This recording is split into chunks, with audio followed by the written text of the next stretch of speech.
Alright friends, although we mentioned this before, now let's focus specifically on string concatenation. So I will define two string variables. String first equals to John, and then I copy this, I come here, I paste it, I say string second or string last equals to my last name, my surname, which is both.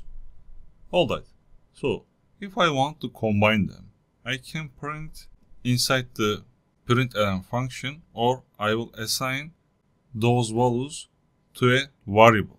So let's do that. I say string full name, string full name, full name. I can assign here or in the new line, it doesn't matter. I say full name equals to. So what I need to do, I want to combine them. So to combine strings in Java programming, we use the plus operator.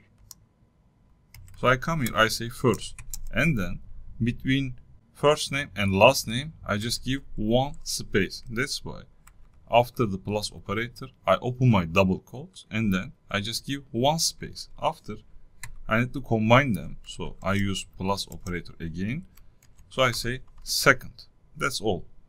So let's print the full name. I come here, I say system.out.println, and inside the parentheses, I give full name. Okay, let's run our code. I run it, you see Jumbo appears on the screen. First, it prints the first name, and then space, and then the last name.